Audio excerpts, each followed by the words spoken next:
Muy buenas tardes. Buenas tardes, licenciado. Buenas tardes. Buenas tardes, licenciado. Buenas tardes. Bueno, jóvenes, vamos a dar inicio a la clase. Antes de hacer un repaso, vamos a platicar un poquito sobre las formas de expresión del derecho colectivo, que ya estamos hablando de la huelga y el paro.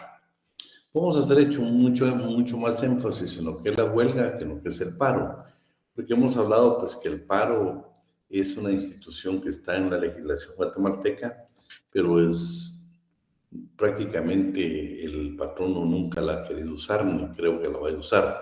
Primero por las instituciones que significan y que pues en Guatemala de una u otra manera el sector empresarial pues está organizado de una manera diferente a como pueda tener un contexto internacional.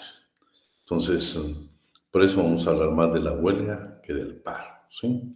Pero si yo le preguntara a ustedes cuáles son las formas de expresión del derecho colectivo, son dos: la huelga y el paro, ¿sí? La huelga para los trabajadores y el paro para los patronos. El derecho de huelga, vamos a ver sus antecedentes históricos, ¿sí? Fíjense que es interesante que cuando hablamos de los antecedentes históricos vamos a encontrarnos la primera huelga documentada.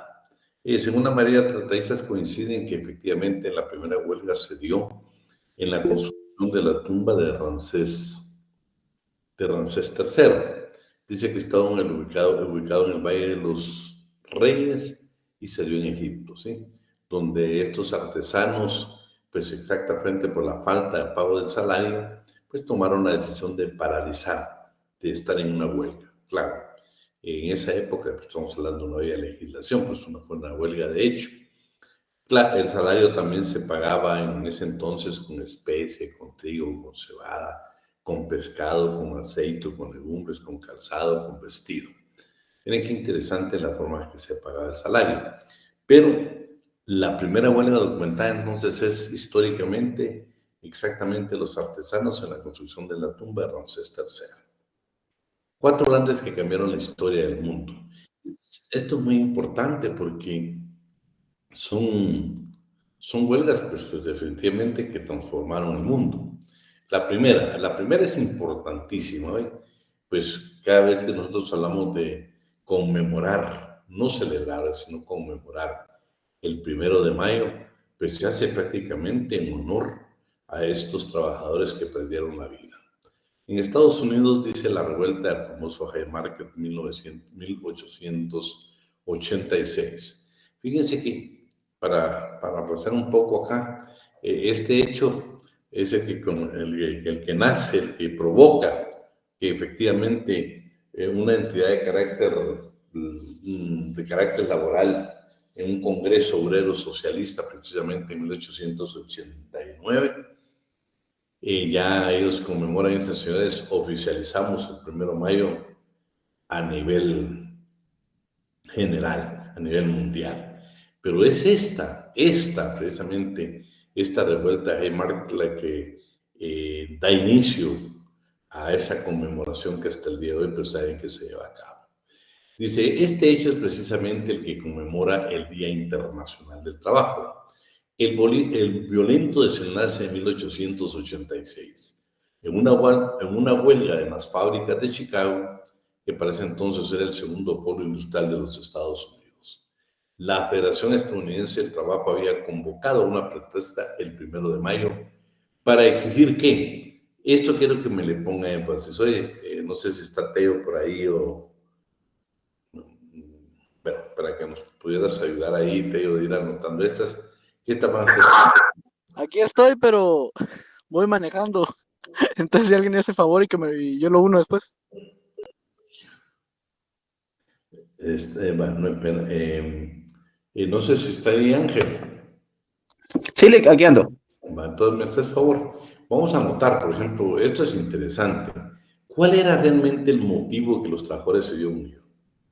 El motivo era que querían, fíjense que los trabajadores del Estado, por decirles algo, ya se les había otorgado el beneficio de 8 horas diarias de labores, pero la jornada de trabajo, la jornada ordinaria. Pero estos trabajadores trabajaban 14 horas diarias. Entonces, este movimiento de huelga, lo que el sector privado, lo que había indicado, señores, Al Estado ustedes ya le otorgaron una jornada ordinaria de 8 horas. Pero nosotros seguimos trabajando 14 horas. Entonces, ¿qué fue lo que realmente, qué inconformidad manifestaron los trabajadores en esta revuelta? Manifestaron exactamente que excesivas las horas de trabajo, 14 horas diarias, sería imposible continuar laborando. Entonces, todo lo provocó porque ellos querían una mejor condición de vida, una mejor condición laboral. Entonces, su lucha fue por obtener una jornada laboral de 8 horas. Dice, una ley le daba ese derecho a los empleados de las oficinas federales y de obras públicas, pero no a los obreros industriales. La huelga iba a movilizar 350,000 trabajadores en todo el país, pero su epicentro fue en Chicago, donde trabajadores tenían jornadas hasta de 14 horas. La tensión con las patronales llegó a su punto más especial cuando gremialistas convocaron a una manifestación en el Parque Haymarket, a la que asistieron aproximadamente 20,000 obreros. Vean qué interesante, porque de hecho, cuando ustedes leen un poco de historia, los principales dirigentes de este movimiento, quiero decirle que fueron a la horca, y 2, incluyendo a Samuel Fielden, dice que fueron precisamente a cadena perpetua, pero 4 de estos dirigentes fueron a la horca. Durante el discurso del anarquista Samuel Fielden, un desconocido arrojó una bomba contra la policía. Un agente murió y otros 60 quedaron heridos. Eso fue lo que provocó realmente la represión que se dio fuertísima en contra de la clase trabajadora. Cundió el pánico y las autoridades abrieron fuego contra la multitud. El incidente acabó con 38 obreros muertos, además de un centenar de lesionados. Varios dirigentes sindicales fueron ahorcados en un año después de un cuestionado proceso judicial. A los obreros que dieron la vida durante aquellas protestas se les recuerda como los mártires de Chicago. Anotamos eso también, Ángel, por favor, los mártires de Chicago. Ok. Y desde entonces los sindicatos ganaron el terreno en todo el mundo. Sin embargo, la influencia que llegaron a tener los gremios, o sea, los sindicatos en la década de 1970 a los 80 fue importantísima. Declinó en los 80 precisamente con la influencia del neoliberalismo y la austeridad. Y por supuesto, estos periodistas indican que en el mundo, yo creo que actualmente casi les puedo decir que lo mismo, las huelgas se volvieron impopulares y los sindicatos han perdido su autoconfianza, ¿sí? Sin embargo, dice que ya es necesario que se puedan reorganizar. Esta semana tuve la oportunidad de platicar con alguien que se está reuniendo con sindicatos precisamente y pues le ha manifestado de los sindicatos, no todos, pero algunos de los más grandes en el país, le están manifestando el deseo que tienen de volver a reivindicar toda esa gloria que tuvieron precisamente los sindicatos como una fuerza a la clase trabajadora. Entonces, dice, el mundo enfrenta nuevos retos en el ámbito laboral, vinculados, por ejemplo, a la inestabilidad en el empleo y la esclavitud, de modo que los sindicatos, o sea, los gremios, deben revisar cómo se organizan y sus formas de protestar para adaptarse a los tiempos que se corren. Bueno, eso es importantísimo, estamos hablando nosotros que se trabaja precisamente para erradicar cualquier forma de trabajo infantil. Les estaba hablando ahí que pues tuve contacto y vemos ahora, por ejemplo, ya el delito que se comete, el de estar empleando menores en lugares que no son dignos para ellos, no en las condiciones higiénicas, que ya esa es comisión de delito de con 156 bis, y también ya está dentro de la trata de personas la parte de explotación laboral. O sea, la necesidad que se tiene también de que estas organizaciones traten de defender. Entonces, eso pasó en Estados Unidos, ¿sí? Y esta protesta fue precisamente la que dio origen al Día Internacional del Trabajo. ¿Por qué se celebra el 1 de mayo? Y efectivamente nace en un congreso obrero socialista en 1889. Entonces, pues para cuando estemos conmemorando nosotros en memoria de los mártires de Chicago, pues cuando usted participe en una huelga el 1 de mayo, pues ya más o menos sabe de qué se trata la protesta y qué se conmemora. No es una celebración a ustedes, como que ese día recordamos que logramos grandes ¿qué beneficios para la clase trabajadora? No, fue exactamente algo grave, algo difícil de entender para la clase trabajadora. Entonces ya notamos algunos datos ahí que Ángel nos está haciendo favor. Rusia, la semilla de la revolución. Es interesante ustedes, porque fíjense que Rusia realmente, ¿por qué fue el germen? Ya la inconformidad de los campesinos, más que todo, ya comenzaron a provocar algún tipo de descontento. Luego se unieron con la clase obrera y formaron un movimiento importantísimo. Aquí, pues, también hay otra palabra que yo creo que la vamos a grabar, Ángel, que es el Domingo Sangriento. Pero, si yo le preguntara a usted, porque aunque esta va a ser para el final, pero yo le podría preguntar a usted, ¿qué realmente provocó la semilla de la revolución en Rusia? ¿Por qué se dio ese movimiento tan especial en Rusia?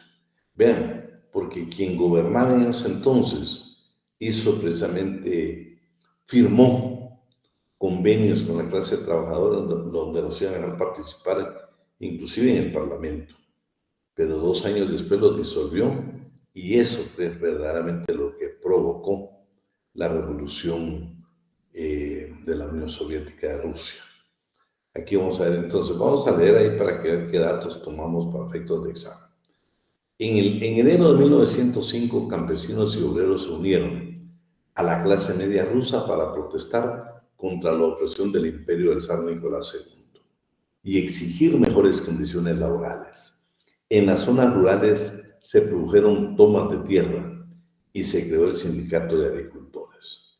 Las movilizaciones acabaron en violencia cuando el 12 de enero una marcha pacífica hacia el Palacio de Invierno del Zar en Petersburgo derivó en una sangrienta confrontación con la Guardia Imperial que dejó entre decenas y centenares de muertos. Los historiadores no se ponen de acuerdo sobre la cifra de las víctimas fatales, pero sí se refieren a ese hecho como el Domingo Sangriento. También nos subrayamos, Ángel. Miren lo que Okay. el Domingo Sangriento es prácticamente esa movilización, esa marcha pacífica y que precisamente fueron reprimidos por la Guardia Imperial. Eso es el Domingo Sangriento que se da en Cuba. A partir de ahí, cientos de miles de trabajadores en todo el imperio entraron en huelga y crearon los consejos conocidos como soviets. Reclamaban el derecho a la tierra, 8 horas de jornada laboral y mejores condiciones de trabajo. Se dieron cuenta que ya estaban los trabajadores discutiendo que a los trabajadores del Estado prácticamente en Estados Unidos se le habían dado 8 horas, pero que a la parte industrial, al obrero, estaban trabajando 14 horas. Eso fue lo que provocó en Estados Unidos precisamente lo que ya leímos del acontecimiento que se dio en ese parque de Haymarket. En Rusia, vean, pues en Rusia, ¿cuáles verdaderamente eran las peticiones de la clase trabajadora? Eran, ¿sí?, el derecho a la tierra, porque era un movimiento de campesinos y de obreros, ¿sí? Era lo primero. El derecho a la tierra, 8 horas de jornada laboral y mejores condiciones de trabajo. Por favor, Ángel, ¿me anotás? Estos fueron los 3 elementos que precisamente se dan por las protestas de la clase trabajadora en Rusia, ¿sí? Pero en estas demandas se sumaron las políticas de libertad de expresión, derecho a formar partidos políticos y un parlamento elegido por el pueblo. Uno de los grupos más activos en ese momento fue la facción bolchevique liderada por Vladimir Lenin. Nicolás II terminó capitulando. El zar permitió el establecimiento de un parlamento. O sea, sí lograron que al final de cuentas hubiera un parlamento que representara al pueblo, pero lo disolvió 2 años después, lo que sembró la semilla de la revolución de 1917. Vean qué interesante. El incumplimiento, el haber disuelto un parlamento al que se había comprometido respetar, Eso realmente fue lo que provocó la revolución bolchevique, la revolución en Rusia. Polonia. Miren, pues Polonia es un muy especial, ¿eh? Solo déjenme ver que alguien quiere entrar.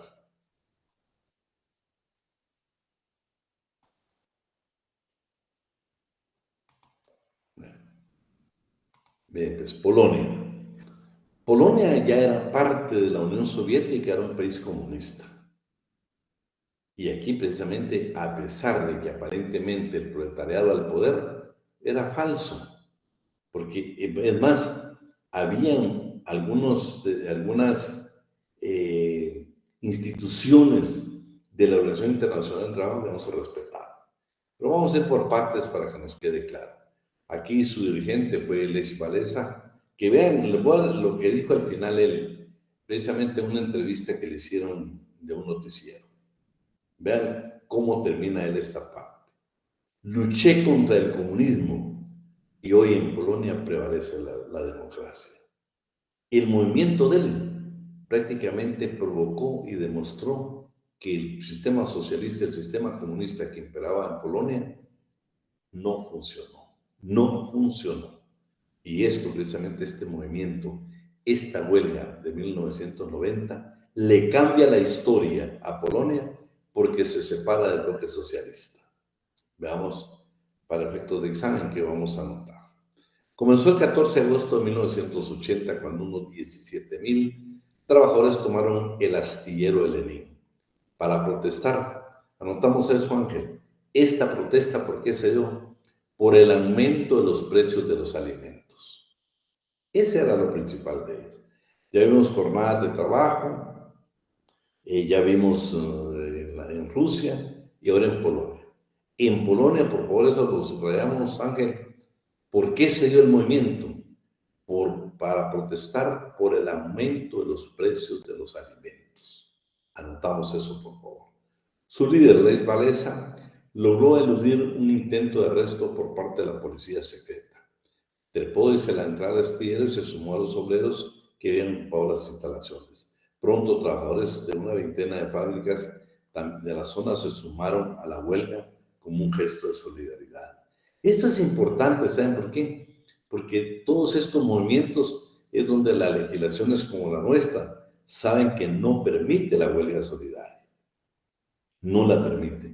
Pero estos grandes movimientos tuvieron el apoyo de otras empresas, de otras instituciones del Estado. Por eso dice que fue un gesto de solidaridad. Más de 2 semanas después, luego de las negociaciones con el gobierno comunista de Polonia, el líder apareció ante los obreros del astillero y dio un histórico mensaje. Tenemos un sindicato independiente que se autogobierna. Tenemos derecho a la huelga. Imagínense, estamos hablando de un país comunista, donde lo que él proclama es, tenemos un sindicato independiente. Ya no era un sindicato, habían sindicatos que pertenecían al Estado, pero este movimiento que cambió la historia mundial, la historia de todo el derecho laboral en el mundo, pero cambió especialmente la vida de los habitantes de Polonia. Dice el líder y el primer viceministro polaco habían firmado un acuerdo para responder a las principales demandas de los trabajadores. ¿Cuál era? ¿El aumento de qué? El aumento de precios en los alimentos. Esa fue la principal. Fue la primera vez que un gobierno comunista puso en práctica, escuchen, a pesar de ser un país comunista, nunca había puesto en práctica 2 derechos consagrados en las convenciones de la Organización Internacional del Trabajo. ¿Cuáles eran? El de organizarse libremente y realizar huelgas. Vean lo interesante. Y por último, él dice, cumplí con mi trabajo ahí. Luché contra el comunismo y hoy prevalece la democracia. Le cambió la historia a Polonia y cambió la historia del derecho laboral en el mundo. Imagínense un país que aparentemente los dueños de los medios de producción son los obreros, no cumplía con 2 derechos fundamentales de la Organización Internacional del Trabajo, que son precisamente la libertad de organizarse, la libertad sindical, el derecho de formar sindicatos, el derecho de afiliarse, todo lo que hemos visto. Y otro, una institución muy valiosa, que por supuesto ha perdido mucho auge, las huelgas. Estas son huelgas las que estamos viendo, la tercera, esta que estamos viendo, es la tercera huelga. Escúchenme, que cambió la historia del mundo. Cambió la historia del mundo. Brasil, Lula da Silva y los metalúrgicos, 1970. Fíjense que aquí la lucha de esta clase trabajadora, que era exactamente los sindicatos metalúrgicos, era contra un gobierno y un gobierno de carácter militar, ¿sí? Y aquí lo que se discutía era bien importante, ¿eh? Se dan cuenta qué es lo que se discutía aquí hoy. Aquí nos vamos directamente a la parte del salario. Pero vamos a esperar para que nos anotemos ahí lo más importante. En la década de los años 70, los obreros industriales de Brasil, la mayor economía en América Latina, realizaron una serie de huelgas para reclamar aumentos salariales. Por favor, Ángel, en Brasil, esta huelga que transformó el mundo tenía una petición concreta. ¿Y cuál era? Reclamar aumentos a los salarios. Porque el gobierno mentía en estadísticas para no incrementar el salario. Pero ya la canasta básica elevada, por eso los obreros no soportaron más y comenzaron a exigir a través de huelgas un aumento salarial. Fue la primera vez que los trabajadores se organizaron a gran escala en el país para desafiar un gobierno militar. Los sindicatos afirmaban que el régimen había manipulado a la baja las cifras de inflación y demandaban una actualización de sueldos. Vean, era el aumento de salario realmente lo que provocó. 1979, más de 170,000 obreros metalúrgicos paralizaron el corazón industrial de Brasil, Sao Paulo, con enfrentamientos entre las Fuerzas Armadas y los manifestantes. El gobierno militar finalmente aceptó ajustar los salarios de cada semestre.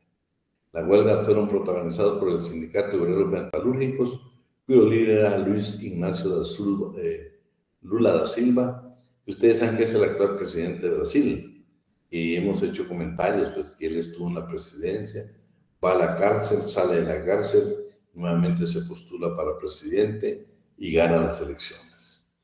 Llevaron a la creación del Partido de los Trabajadores, que es un partido importantísimo, el más fuerte, por ejemplo, que hoy por hoy existe en Brasil, uno de los principales partidos políticos hoy en día. Después de postularse varias veces sin éxito, Lula acabaría llegando a la presidencia de Brasil en 1903 a 1910. Sus iniciativas lograron, miren qué interesante, qué buen gobierno hizo. Sus iniciativas, está hablando del presidente, lograron reducir la pobreza del gigante latinoamericano. Lo convirtieron en uno de los líderes más respetados a nivel mundial. Pero también su lucha para lograr un equilibrio entre los pobres, pero también su lucha para lograr un mayor equilibrio de poder entre los países ricos y emergentes. Debemos convencer al mundo de que no hay razón para que América Latina y África no estén representados en el Consejo de Seguridad de Naciones Unidas. Miren, esas son las 4 huelgas que cambiaron la historia prácticamente del mundo. No solo de su país, sino del mundo. Países socialistas comunistas que no funcionaron en materia laboral, países capitalistas que tampoco funcionaron.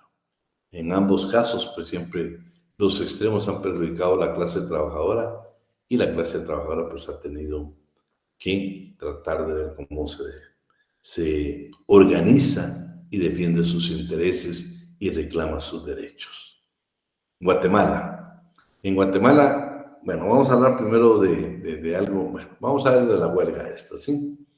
Fíjense que esta huelga dice que se da solo quería un dato que quería ver, tal vez un dato que tenemos por ahí, esta no está en el material, pero Ángel, por favor, lo voy a preguntar en el final, y es esto. ¿Cuándo se celebra el Día del Trabajo en Estados Unidos? ¿Sí? No es el 1 de mayo, el Día del Trabajo en Estados Unidos no es el 1 de mayo, es el primer lunes del mes de septiembre, en esa fecha. ¿Me anotas eso, por favor, Ángel, para poderlo yo preguntar? ¿Oíste? Que Estados Unidos es la excepción que lo celebra el primer lunes del mes de septiembre. ¿Sí? Bueno, en Guatemala vamos a ver primero la de mujeres. Esto pues ya lo hemos platicado en otras ocasiones, solo vamos a hacer un resumen. La primera huelga en Centroamérica, en Guatemala, en Centroamérica, fue exactamente estas trabajadoras del beneficio de café La Moderna. Era propiedad de un alemán y pues iniciaron su movimiento de huelga.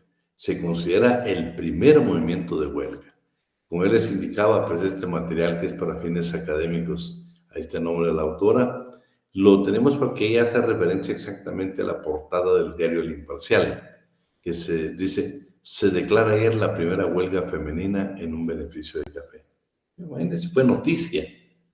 Era la primera, ese grupo de mujeres impresionante, cómo estaban precisamente ellos estallando en huelga. ¿Por qué? ¿Cuál era su petición concreta? ¿Qué es lo que quiero que Ángel también me anote? Esto todo se lo voy a preguntar hoy. ¿Cuál fue la primera huelga? ¿Dónde se dio la primera huelga? En Guatemala, en Centroamérica. ¿Cómo se llamaba el beneficio de café? También en Centroamérica. El comité de huelga fue, ahí está, quien fue encabezado. ¿Qué solicitudes tenían? Ángel, me anotas esto. Reducción de la jornada de trabajo. Estamos hablando de Guatemala. Pero en 1925 teníamos los mismos problemas que tenía todo el mundo. Reducción de la jornada de trabajo. Entonces, significa que era excesiva. Incremento salarial. Vieron que también en las grandes huelgas pidieron incremento salarial. Que no fueron hombres quienes realizaban a salir del trabajo a las mujeres. Por supuesto, el derecho de la mujer, que hasta el día de hoy, pues yo creo que ha avanzado muchísimo que se respete. Supresión de multas, equidad en el salario, suprimir los despidos por faltas a causa de enfermedades y no ser despedidas para acuerpar la huelga. ¿Sí? Entonces, tras 6 días de que la empresa aceptó peticiones, pues siempre un grupo de trabajadores pues, fue despedida. Pero lo importante es esta huelga y por qué motivo se dio. Imagínense la primera huelga menos de mujeres, ¿sí? Porque ahorita vamos a hablar la que nosotros tenemos gran duda hoy. Si ustedes leen algunas tesis, algunos trabajos de investigación en Guatemala, se narra que dice que fue exactamente en 1906, en la fábrica de textiles de Cantel, donde se dio la primera huelga. Yo quisiera quedarme con esta de 1920, que es la de los trabajadores ferroviarios de la empresa de ferrocarriles internacionales de Centroamérica, IRCA, ¿sí? Lo dejamos ingresar a la coordinadora porque es la jefa. Bien. Entonces, Ángel, si yo preguntara cuál fue la primera huelga en Guatemala, vamos a tomar de base mejor a Mario López Larrabe, pues que fue un historiador, fue un tratadista, fue un hombre, fue un investigador, fue decano en nuestra casa de estudios, fue profesor de Derecho Laboral en nuestra casa de estudios. Su libro es una verdadera investigación. Entonces, me prefiero quedarme yo para efectos de este curso, que fue exactamente en 1920, anotamos eso, Ángel, donde los trabajadores ferroviarios o de ferrocarriles se fueron a la primera huelga, ¿sí? Luego aparece la de 1928, que fueron los muelleros, dice, de la United Fruit Company, piden aumento de salarios, reducción de jornada de la jornada 8 horas diarias. Fíjense qué interesante. Este dato sí me parece a mí como para preguntarlo en el examen, ¿eh? La de IRCA, pues estamos bien, ¿va? Ustedes, las reivindicaciones de carácter económico y social, posiblemente aumento de salario. Pero miren, en 1924, que estos eran los muelleros de la bananera.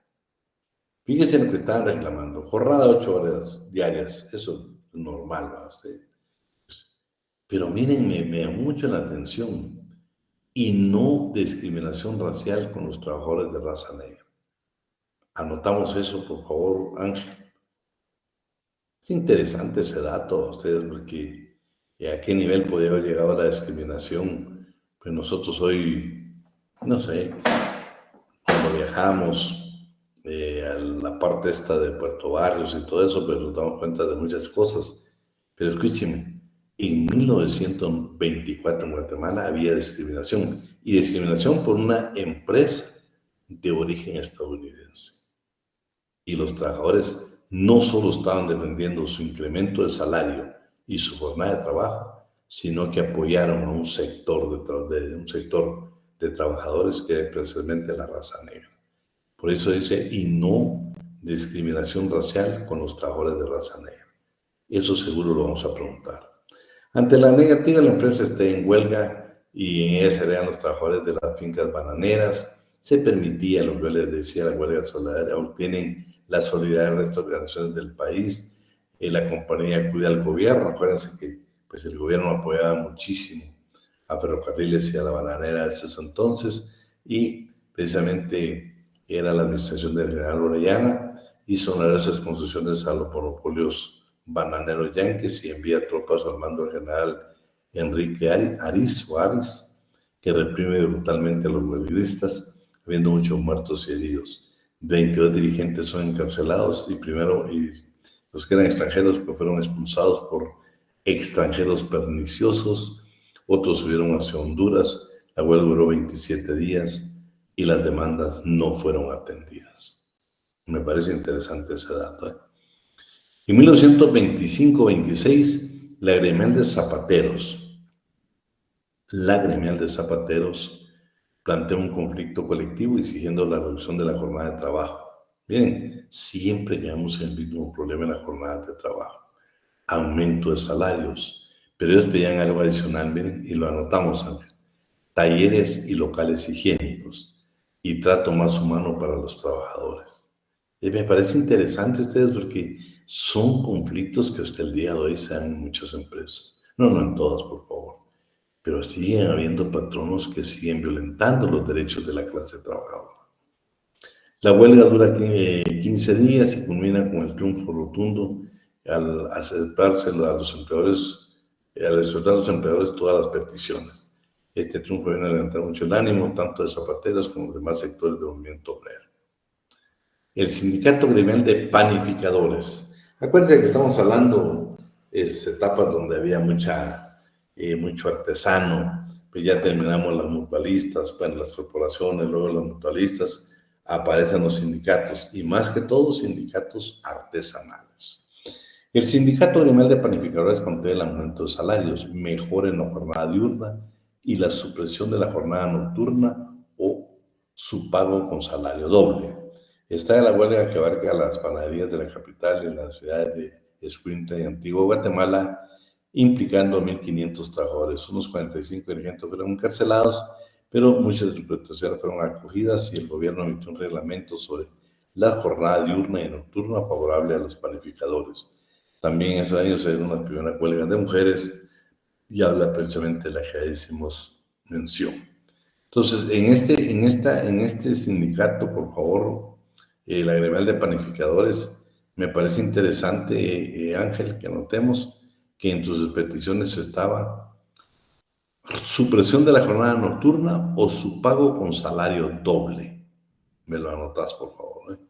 También hubo una huelga de carpinteros, trabajadores de urtiembre, de velas, jabón, ladrilleros y una segunda huelga de panificadores. El 1 de mayo de 1929, el 1 de mayo, Día Internacional del Trabajo, se venía festejando con trabajadores guatemaltecos desde 1921. En 29 hubo una manifestación imponente celebrada en ese periodo. Sin embargo, la desmerecieron actos de violencia iniciados por provocadores anarquistas manipulados por la policía según versión de la época. Es el resultado de heridos y más de 70 presos que fueron defendidos por el Socorro Rojo Internacional. ¿Se recuerdan que cuando hablamos nosotros de aquel sindicalista guatemalteco, sí? ¿Se recuerdan? Antonio, ¿cómo se llama? Se lo voy a volver a preguntar. Obando Sánchez. Exactamente. Este movimiento de estos, que era una entidad de carácter internacional, Socorro Rojo Internacional, imagínate, apoyó en esa casa a esos trabajadores y fue realmente que ¿Se recuerdan aquel permiso que aquel permiso que obtienen para que él pueda venir a Guatemala, precisamente por el fallecimiento de su señora madre? Todo eso pues lo hizo este Socorro Rojo Internacional. El movimiento sindical incursión en el agro y ya los primeros conflictos en las fincas cafetaleras, también en el altiplano del país, en la costa sur, durante el gobierno del licenciado Lázaro Chacón, que había sido bastante moderado. Ahí estamos bien. Yo creo que de aquí pues no vamos a notar mayor cosa, por favor, Ángel. Bueno, ahí terminamos y ahora en el marco de organizaciones sindicales de la década, ¿sí? Vamos a ver cómo vamos con el tiempo. Bueno, todavía tengo 9 minutos antes de comenzar el repaso. Como cuerpos legales, estamos hablando de qué año, de la década siempre del 2030. Como cuerpos legales de la época, cabe destacar las reformas a la Constitución de 1876, emitida en 1920, donde ya se hace referencia al trabajo, pero más como pero con más decisión, la Constitución Política de Centroamérica de 1921, donde por primera vez en la historia constitucional de Guatemala, aunque nunca entra en vigor, se contemplan disposiciones relativas al trabajo y la previsión social. Me parecería un buen dato histórico anotar que dice que aunque nunca entró en vigor, pero ya se regulaba en 1900 la Constitución de 1921, que era la Constitución Política de Centroamérica, ya regulaba lo relativo al trabajo y a la previsión social. En 1920, alguien que me ayude a leer porque si no me voy a cansar solo yo. ¿Quién nos apoya? Por favor. Donde dice el 7 de febrero. Ok. El 7 de febrero de 1923 se suscribe en Washington por los plenipotenciarios de los 5 países del Istmo la Convención Centroamericana para unificar las leyes protectoras de obreros y trabajadores, aprobadas en Guatemala por medio del Decreto Legal 1385 de 14 de mayo de 1925. De 1923. No, sí. El decreto 843 del 5 de octubre de 1923, que restringe el derecho de huelga, el derecho de huelga al prohibirla para servicios públicos y otros análogos, creando figuras delictivas de sabotaje, con penas de 3 a 5 años, sujetos a jurisdicción militar. El decreto gubernativo del 15 de febrero de 1926 declara punible la paralización, suspensión o interrupción voluntaria de cualquier servicio público de correos, telégrafos, ferrocarriles y otros análogos y de los particulares destinados a satisfacer las necesidades perentorias del público. Penando el sabotaje. En forma similar al decreto anterior, el decreto gubernativo 909 de 5 de diciembre de 1925, en donde se crea el Departamento Nacional del Trabajo, con funciones de inspectoría y de composición de conflictos individuales y colectivos. La composición de conflictos individuales y colectivos, la Ley del Trabajo, que es el Decreto Legal 1434 del 30 de abril de 1926, con sus 10 capítulos y 73 artículos, constituye la ley más completa dictada hasta esa fecha en materia laboral. Si bien teóricamente reconoce el derecho de huelga a los trabajadores, en el fondo más bien lo remite a un arbitraje obligatorio. Y por último, el comercio, la industria y la agricultura, Decreto Legal 961 de 19 de diciembre de 1927. Además, emitieron normas reglamentarias de la legislación ordinaria. Sí, vean, pues, primero, ¿se recuerdan que cuando nosotros hablamos de la historia del derecho del trabajo, en Francia el delito de coalición estaba muy penado, el delito de huelga era penado, pero Guatemala no fue la excepción. Guatemala también tenía mucha pena. Yo no sé si usted coincide con la historia. Fíjese que en 1925 es donde estas trabajadoras de este beneficio que fueron a la huelga. Imagínense, no sé si posterior a la huelga, durante la huelga, el gobierno de turno endurece su política en contra de los derechos de la clase trabajadora. Y hasta con penas de arresto de 3 a 5 años precisamente y sujetos no a una jurisdicción ordinaria, sino una jurisdicción militar. O sea, ¿qué valor de esas mujeres guatemaltecas? Pues que a pesar que disposiciones legales que le podían perjudicar, se jugaron pues la vida, precisamente porque ya también no se soporta más. Solo imagínense el preventarle el derecho humano a que la registraran hombres tras salir de la empresa, es un poco terrible, ¿no? Bueno, luego en 1931 estamos en la época del general Ubico. Esto no lo vamos a leer porque ya hemos leído, Te la dejo como referencia, que también esto que está sobresaltado se lo yo puedo preguntar en el examen, ¿sí? Estamos hablando precisamente de los trabajadores de la fábrica de cemento Novela, que precisamente deciden apagar sus altos hornos y estallan en huelga. También está en fin, durante la autocracia. Léete esto, por favor. Dice en fin. En fin, durante la autocracia ubiquista se cierne la noche sobre el movimiento sindical guatemalteco por espacio de casi 14 años.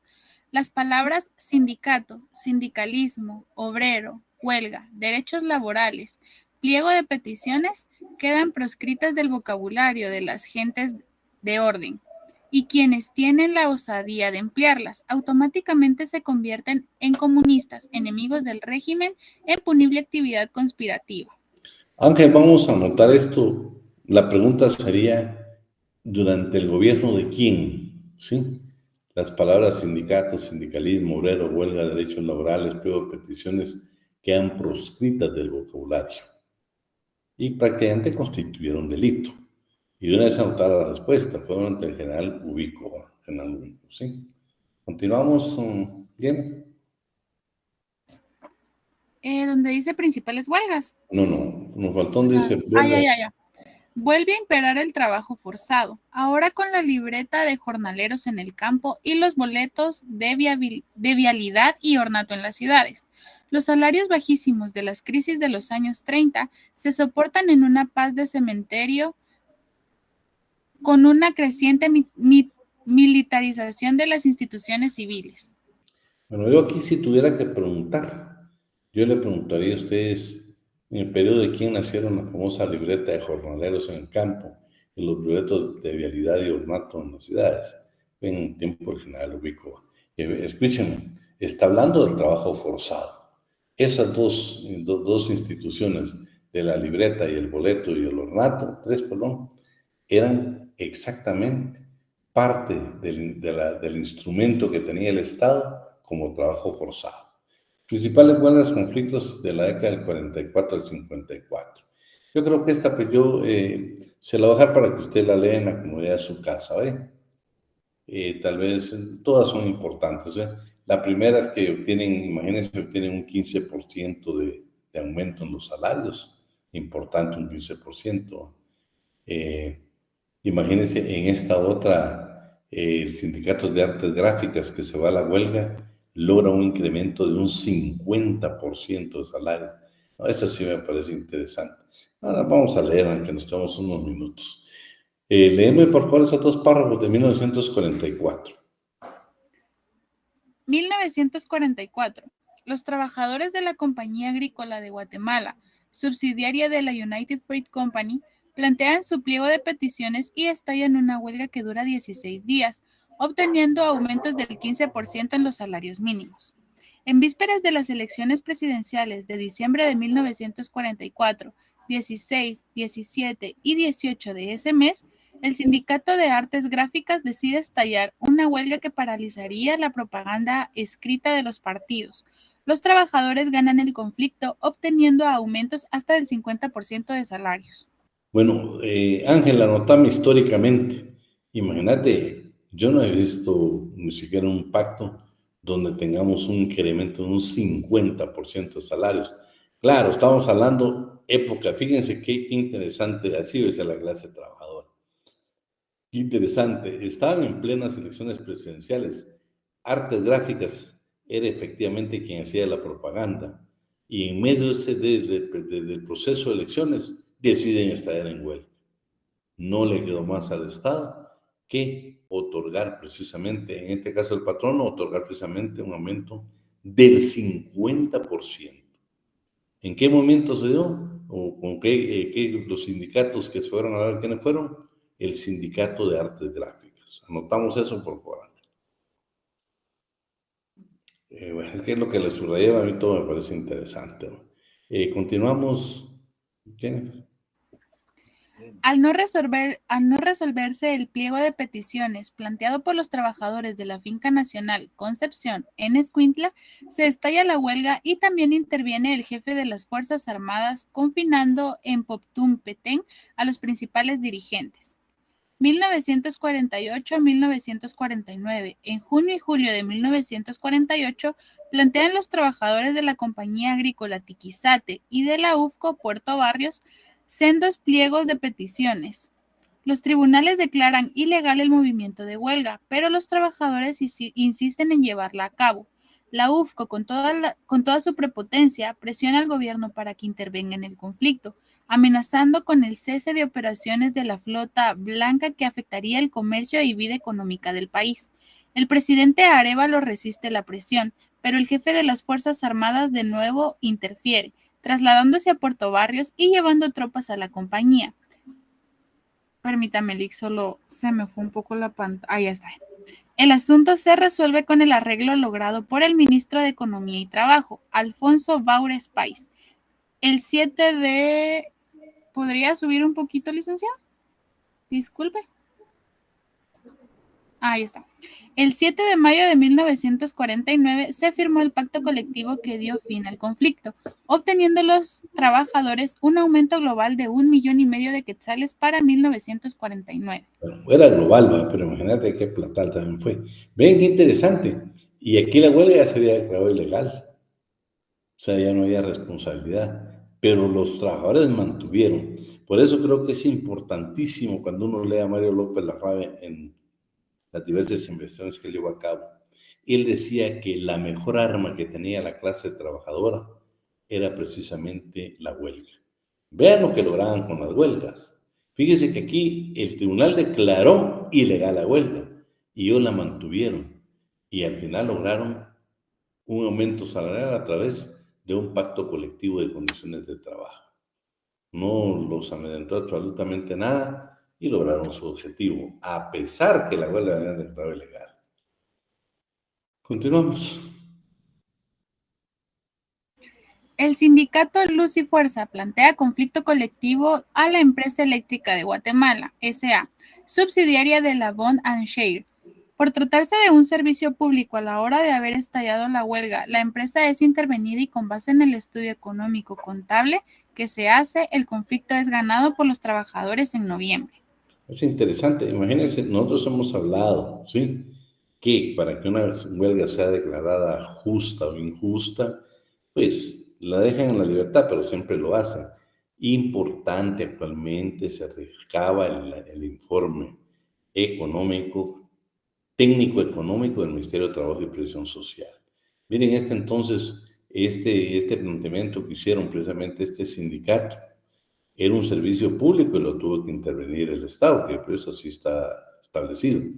Pero el conflicto no terminó, el conflicto continuó y el estudio económico contable, que era en ese entonces lo que se hacía, le dio la razón a los trabajadores y dijeron, bueno, la empresa sí tiene medios económicos suficientes y al final logra ganar el conflicto los trabajadores, a pesar de ser un servicio público, ¿sí? Ellos dicen nada más que plantearon un conflicto económico por tratarse de un servicio público a la hora de haber estallado la huelga en la empresa, a la hora de estallar en huelga, fue intervenida. Hoy por hoy saben ustedes que en Guatemala no se permite precisamente la huelga de quienes prestan servicios esenciales, en este caso pues la energía. Pero acuérdense que cuando ellos hacen un planteamiento se resuelve en un tribunal de arbitraje, o sea, a través de un laudo arbitral o una sentencia colectiva. Continuamos, Jennifer. Jennifer ya se nos fue. No, aquí sigo, Lick. Y la señorita, por favor. En 1953, el SAM plantea la negociación de nuevo pacto colectivo a la IRCA. Fracasan la vía directa y el procedimiento conciliatorio, por lo que los trabajadores estallan la huelga. El 7 de octubre de ese año, a poco más de 37 horas de haber estallado la huelga, la empresa es intervenida. Se advierte que lleva una doble contabilidad y el conflicto lo ganan a la postre los trabajadores. Miren, ¿desde dónde vienen con la doble contabilidad? Desde 1953.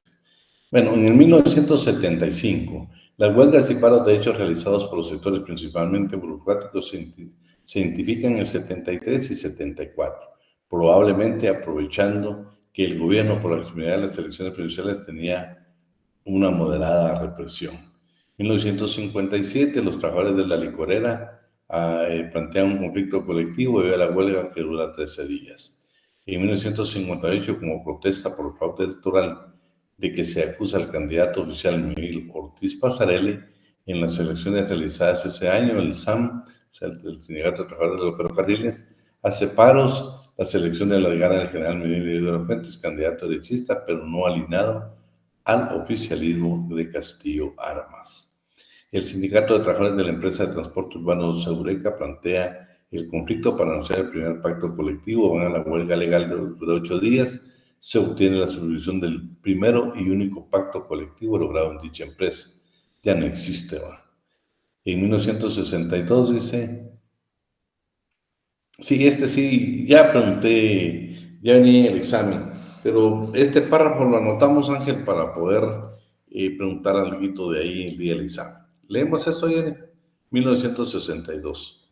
1962. En marzo de ese año, el gobierno de Idígoras Fuentes reprime a estudiantes universitarios que preparaban los festejos de la huelga de Dolores. Crítica bufa a los gobiernos y clases dominantes, con saldo de 4 estudiantes muertos. El movimiento de protesta se extiende a toda la Universidad de San Carlos, a los estudiantes de secundaria y luego a ciertas organizaciones sindicales y clase trabajadora, convirtiéndose en un amplio movimiento de lucha popular, espontánea e improvisada.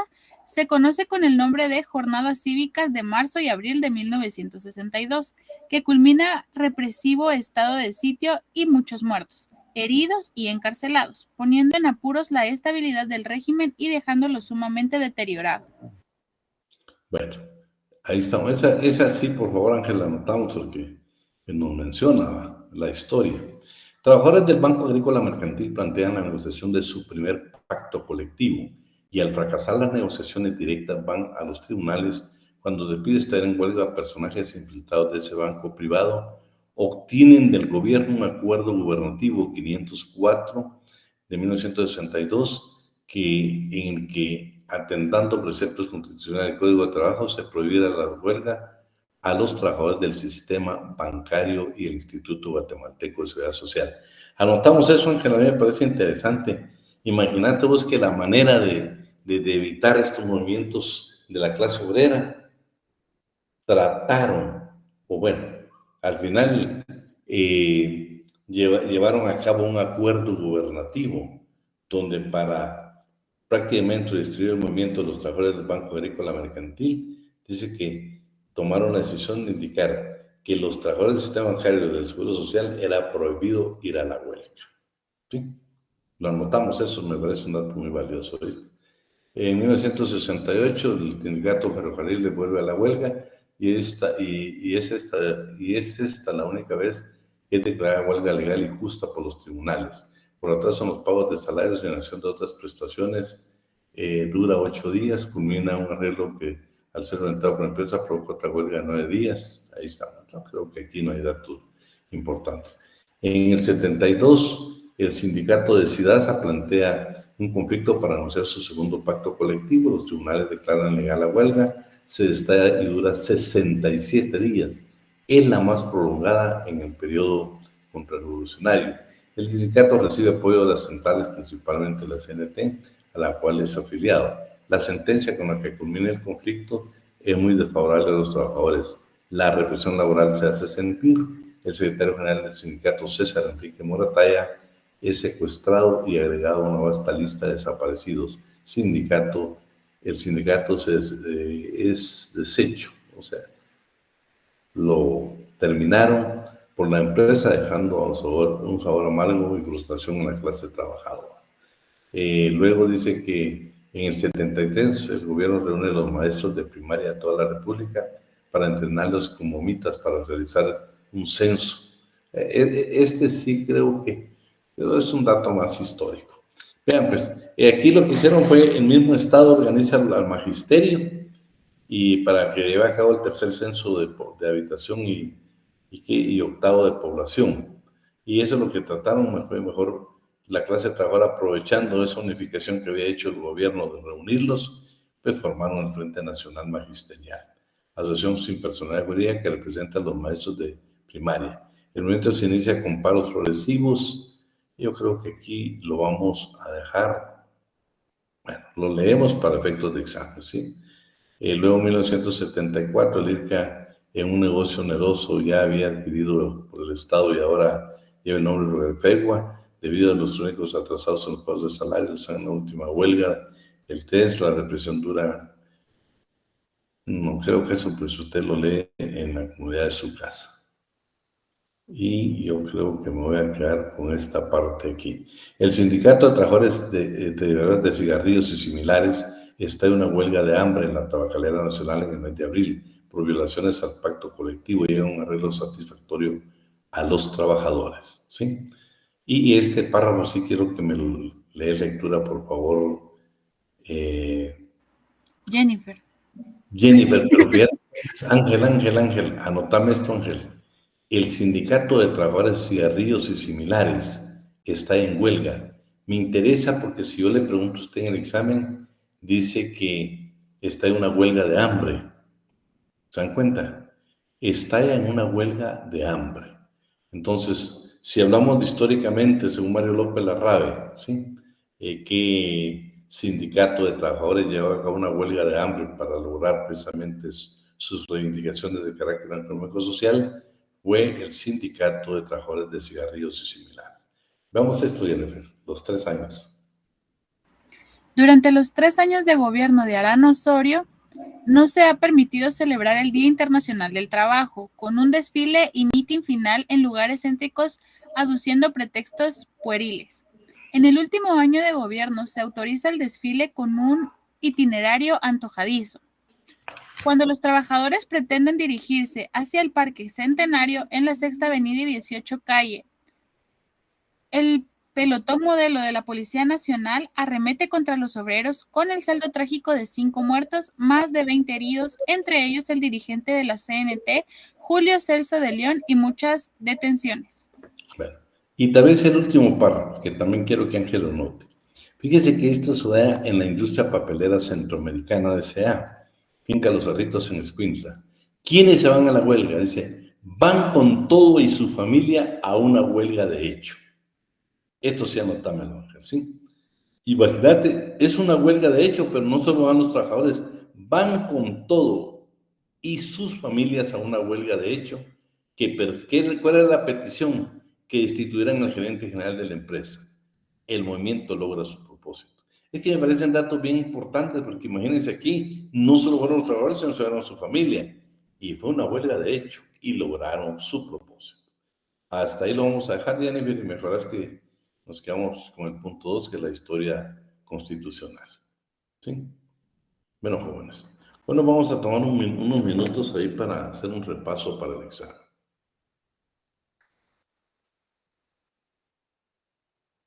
Bueno, yo voy a hacer la pregunta y voy a esperar que usted me la responda o que usted me dé algún tipo de guía para que yo pueda continuar haciéndola, ¿sí? Bueno, primero quiero que le ponga mucho atención cuando hablamos de doctrina a la parte donde el título es Pensamiento y corrientes del sindicalismo, ¿sí? Por favor. Luego, sí, vamos a ver, pues. También se recuerdan que hablamos nosotros aquella parte, ahí déjenme ver cómo se llama esta parte, yo creo que me la mandó por ahí. Le vamos a poner que también hay algunas preguntas ahí de una parte que usted indica.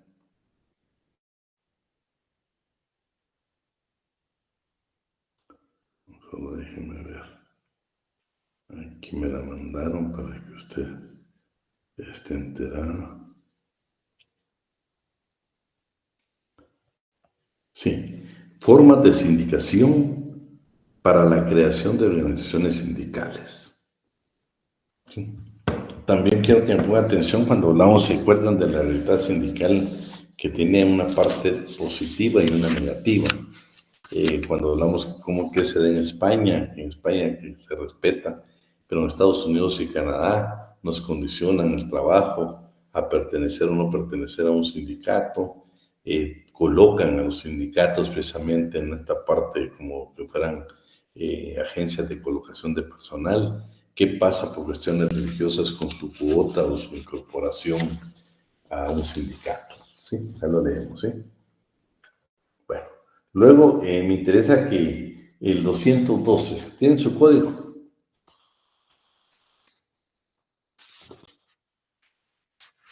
¿Quién tiene su código por ahí? Yo, licenciado. Va. El 212, solo narrar un poco. Bueno, lo vamos a dejar para que usted pueda analizar el 212. Porque no le pone mucha atención también al 40, todo lo que es el pacto. El pacto son poquísimos artículos y son determinantes, ¿vale? Habla con quién se debe hacer, con quién se debe celebrar el pacto colectivo de condiciones de trabajo. ¿Cómo se le considera el pacto doctrinariamente? No, todavía no he estudiado laboral. Luego tenemos, por ejemplo, que le pongamos mucha atención a la clase. ¿Decime? ¿Quién levantó la mano? ¿Cómo se le denominamos nosotros doctrinariamente cómo le denominamos nosotros a un sindicato doctrinariamente?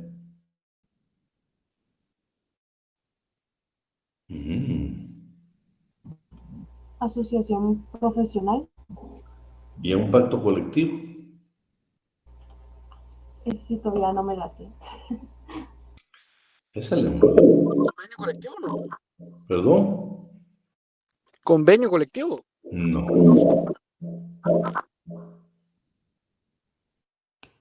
¿Por qué le dije yo que, por ejemplo, cuando hablamos del seguro escolar, por qué yo les dije que no está expulsado todavía del pacto colectivo y sigue siendo ley vigente? ¿Por qué?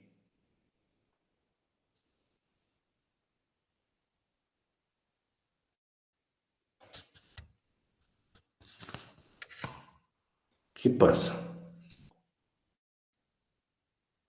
Bueno, doctrinariamente también nosotros hablamos, bueno, en el código encontramos dos clasificaciones de los sindicatos, me le pone atención a eso, me le pone atención cuando hablamos doctrinariamente nosotros de doctrinariamente los sindicatos amarillos, rojos, ¿y cuál otro, Diana? Amarillos, rojos y qué? ¿Y los blancos? Muy bien, vamos a ver. ¿Cuántos trabajadores se requiere para formar un sindicato? No puede ser, no me decepciona. 20, licenciado. 20, licenciado. Muy bien, muy bien. Y para gozar de inamovilidad, ¿qué requisito debo de cumplir?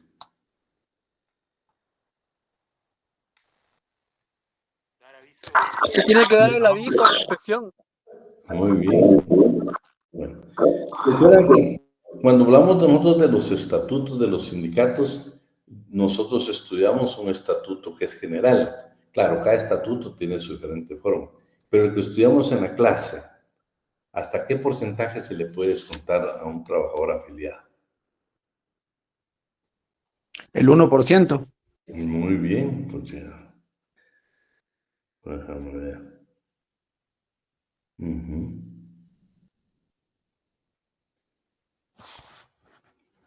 Vamos a ver, pues. Si la entidad está emplazada y el patrono los quiere despedir por causa justa, ¿a qué vía debe de acudir? Por la vía incidental. Y si somos miembros de un comité ejecutivo, Es Ordinario. Ordinario. muy bien. Y si gozamos derecho en la movilidad, pero cometemos una falta que ante el artículo 77 y el patrón nos quiere despedir, ¿a qué vía debe acudir? la incidental.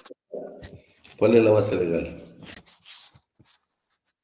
380. De música, man. Bueno, vamos a ver qué otra cosa. Ujú. ¿Con cuántos trabajadores es obligatorio el reglamento interno? 10. Y la excepción es las vías marítimas, son 5.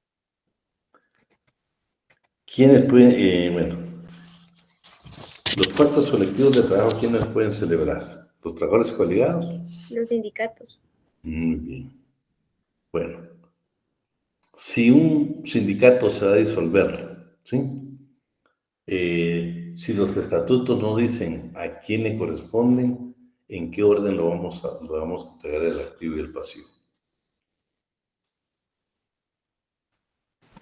Primero a los más afectados. No. Vamos a ver. Viene según los estatutos. Si no lo establecen los estatutos, iría para la federación a la que pertenezca. Si no está federado, sería lo que la Asamblea General decida agregar el patrimonio a otro sindicato. Y si no, va a pasar a manos del Estado, pero únicamente para situaciones de alfabetización. ¿Cómo se le denominó? ¿En qué fábrica se dio el primer sindicato en el mundo? En Inglaterra hay una industria de algodón. Ujú. Vamos a ver. ¿Cuál fue la primera entidad solidarista en Guatemala? Carbugás. ¿Qué es denunciar un pacto colectivo?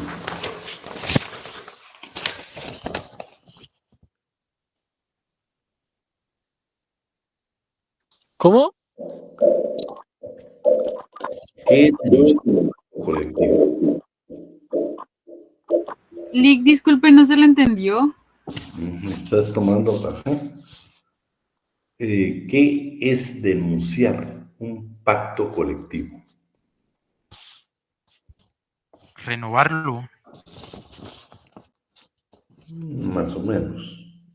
Es cuando alguna de las partes le menciona a la otra que el plazo estipulado para el pacto está por vencer, si es necesario renovar por otro o va a seguir corriendo ese mismo. Bueno.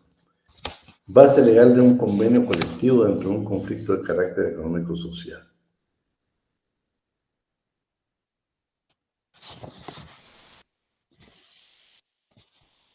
Es el artículo 386. Bueno, vamos a ver. En el caso del arbitraje, ¿sí? Del arbitraje. ¿Ante quién podemos apelar nosotros una sentencia? Ante la sala de trabajo. ¿Qué requisito debemos de cumplir? Por ejemplo, si vamos a un convenio y Rafa, que es el patrono, nos incumple, ¿qué opciones tenemos? Ir a la huelga. O Una multa, ¿no? mira la abuela. Terminar el contrato de trabajo, creo. ¿Perdón? No sé si sería ajustarse a lo del artículo 239. ¿Qué dice? Nos preguntaba que qué pasaba si el patrón no incumplía con el contrato, con el convenio colectivo, ¿no? Pero yo te digo, el patrono no nos quiso cumplir con el pacto. Una es irnos a la huelga. Ah, ok. Pero que no se les olvide que en la fase de conciliación hay que cumplir con el 241. En el arbitraje ya no va. En el arbitraje ya no. Bueno, dejemos ver. Me le pone mucha atención cuando se recuerdan cuando vimos toda la parte del sindicalismo francés, vimos el inglés, vimos el italiano y alemán, vimos el norteamericano y vimos el ruso y vimos también una sindicación de carácter universal. ¿Sí? Y vamos a ver qué otra cosa.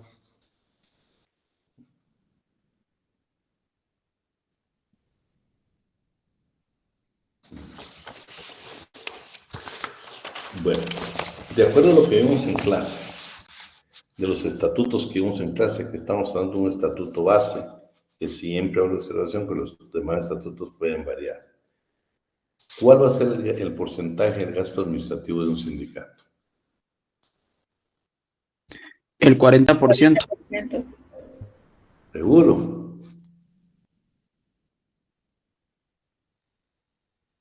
Ángel.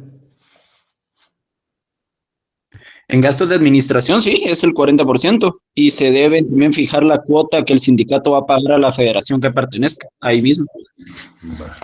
¿Y qué pasa si en un sindicato no tiene dirigencia? ¿Qué procede? ¿Qué tenemos que hacer?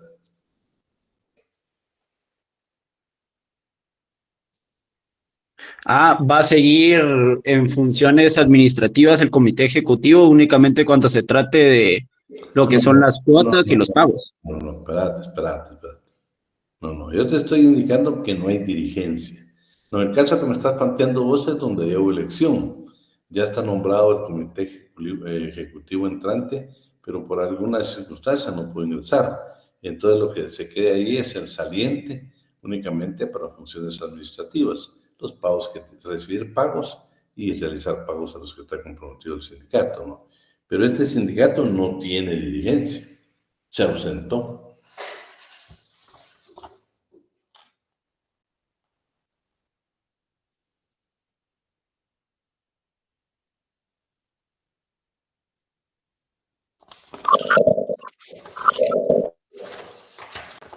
¿Qué dicen?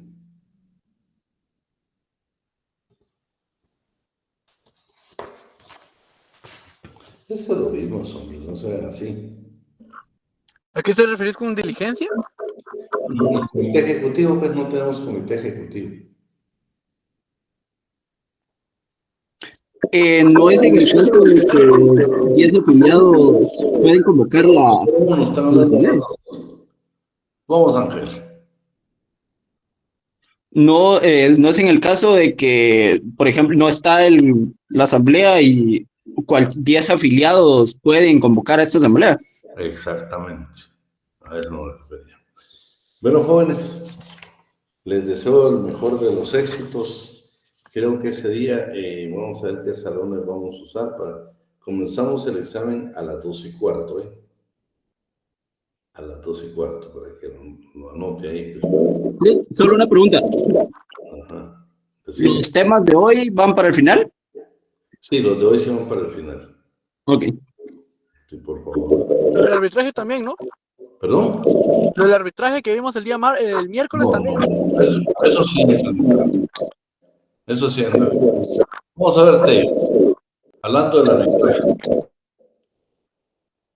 Nosotros los trabajadores planteamos el conflicto, declaramos legal la huelga y nos dieron 20 días para estallar en huelga o para declarar la huelga.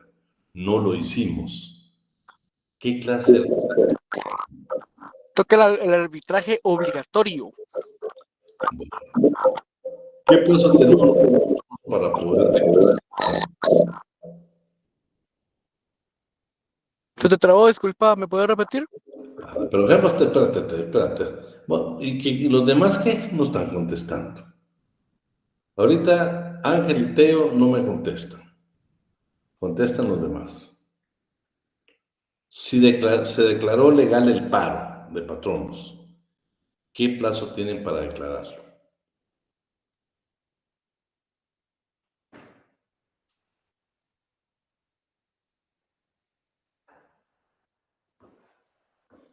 ¿21 días, licenciado? ¿Perdón? ¿21 días? No. ¿3 días? ¿Cuánto? 3 días. Muy bien, hombre, qué bárbaro. Bueno, vean pues, estamos pendientes de los salones, yo creo que nos dejaron, nosotros estamos en el 213, ¿no? El salón nuestro es el 213. Sí, Lee, que es el 213 y 212, si no estoy mal. Vale. Nos toca ese y el 311. ¿Sí? Ok. Bueno, Vean, pues no quiero que se confíen hoy. No es única variante, no esté viendo para los lados, trate de contestar. Este examen es definitivo. Quienes, por favor, yo quiero que me entiendan. Yo recibí algunos mensajes, no los contesté, porque hay quienes me dicen, Lick, yo fui gente de cambio, pero yo no me anoté, sino que lo hice y quiero que me tomen en cuenta. No. Quedamos muy clarito cuál iba a ser el procedimiento. Yo no lo voy a estar anotando porque se me va a complicar muchísimo a mí en lo de la nota. Yo le dije a usted que todo lo iba a manejar el equipo que nosotros teníamos, ¿sí? Para que no me esté escribiendo que usted, mire, Lick, yo fui agente de cambio, pero yo lo hice solo. No eran las instrucciones. Las instrucciones eran para de mi control, ustedes lo tenían que hacer con las personas que nosotros habíamos delegado. 2, con la asistencia que nos está apoyando, yo voy a tratar de ver cómo ya obtenemos eso, que la asistencia yo la voy a tener en cuenta para la nota final, Pero por favor, si usted no fue inscrito, como yo indiqué, con las personas que delegamos, por favor, el día del examen usted levanta la mano. Todos los exámenes tienen 35 preguntas, pero si usted no fue agente de cambio como las instrucciones las dimos nosotros, entonces no se haga problemas. No, yo no lo voy a estar apuntando, que no tiene idea lo complicado que se vuelve para mí. Yo soy profesor de 4 secciones. Ya se imagina, pues, tener que buscarlo a usted es imposible. Por eso dimos instrucciones de quién nos iba a apoyar, qué equipo nos iba a apoyar. Si usted no está en ese equipo, no se haga problemas. Viene no una variante, sino que hay un examen de 5 preguntas extraordinario, que eso lo hago yo para colaborar con aquellos que por trabajo o otra circunstancia no lo hicieron. Pero si fue por negligencia, pues será su asunto.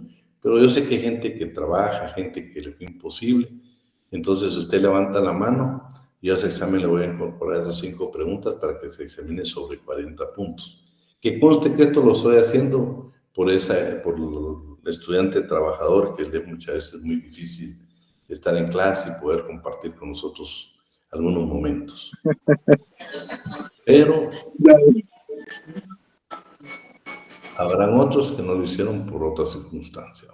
Entonces, mejor levanta la mano y usted lo hace. ¿Estamos ahí? Una pregunta de Teo y pues ahí vamos a dar por terminado el día de hoy. Gracias, Lick. Solo de avisarte, ya te mandé el listado actualizado del martes para acá de todos los que no se apuntaron. Igual, pero hay gente que me estaba a preguntar si está apuntado o no. No sé si me autorizas de pasarles el listado al grupo para que ellos ya miren si está, para que ellos verifiquen. Y el que no esté, pues... Si usted participó, yo me recuerdo que hubo un grupo de compañeros que lo estuvimos haciendo, que yo estuve colaborando con ellas, creo que son como 5 o 7 compañeras. Yo creo que ya sí las tenemos, Bate. Pues yo me imagino que sí, o sea, yo a todo el mundo siempre cuando haya publicado lo de la página de nosotros, y si publicó por aparte de su contenido, también se los dejé apuntarse, entonces, si se apuntaron conmigo, ahí están. Si no, que se comuniquen y yo veo si lo y si no, tenemos la segunda opción, que es, pues yo le voy a dar ese examen adicional de 5 preguntas, precisamente para que usted pues tenga esa opción. Yo lo estoy haciendo realmente por aquellas personas que trabajan o porque alguna circunstancia no pudieron asistir o no pudieron participar en agentes de cambio, pues que no dejarles perdido esos 5 puntos, ¿va? Pero si usted no lo hizo, usted no va a aparecer ahí en lo que Teo me está enviando, entonces por favor levante la mano para no perder el derecho a esos 5 puntos. ¿Ya pasaron la asistencia, Jonathan? Ya, licenciado, que yo sepa, ya la pasaron. O sea, a nosotros para que la llenemos, sí. Sí, va, ahí estamos, pues. Bueno, joven, les deseo éxito del día lunes en su examen. El día miércoles estaremos primeramente llevando la evaluación. Un fuerte abrazo. Estudien bastante. El fin de semana es para prepararse académicamente. Eventos sociales que siempre van a haber posteriores a la vida de ustedes. Quiero ver no solo en el curso de Derecho Laboral, sino en todos. Ya acuérdense que yo siempre tengo la costumbre de estarle preguntando, y le voy a preguntar, Miguel, ¿cómo te fue en todos tus exámenes? Mayra, ¿cómo te fue? Ángel, ¿cómo te fue? Teo, ¿cómo te fue? Marjorie, ¿cómo te fue? Rafa, ¿cómo te fue? Jennifer, ¿cómo te fue? O sea, siempre le voy a estar preguntando, ¿eh? Siempre voy a estar preguntando. Así de que... Fíjate, Jennifer, que me aceptaste el reto de sacar 40 puntos. Mira, te lo aceptaría, pero vamos mal en procesal penal. Vaya, pues está bueno, entonces no. Bueno, alguien que quiera aceptar un reto de los 40 puntos. Lick, ¿Quién? ¿Shirley? yo no, pero Dafne, sí sabes. no, yo nada más venía a decir lo de la asistencia. Es que ya no me mandó nadota, o sea, ¿qué hago? ¿Agarro el listado de las notas? Sí. Escribime, si tenés mi número, ¿va? Sí, pero no me contesta. Yo te vuelvo a llegar a la llamada, ¿viste? Bueno. Pues, va, Shirley. Dafne sí quiere el reto. ¿De veras? Acordate que te sacó 29 de 30. Pero bueno, vamos a ver que levante la mano. No la quiere levantar, ya ves. No me quiero comprometer. Mira, ya ves. ¿Te das cuenta? Bueno, nadie quiso porque tenía buenos documentos de regalo. Buenos documentos. No sé, pero hasta me iba a comprometer a conseguir un código de los comentados que están muy interesantes. Pero nadie quiere aceptar el reto. Ángel. Lick, es mucha presión. Ahí dejamos. No. Todo lo que vimos en clase, eso viene. Les prometo que no hay ninguna pregunta que no la hayamos visto en clase. Hoy, yo sé que usted está más preocupado por el curso que le toca el día lunes. Bueno, un fuerte abrazo.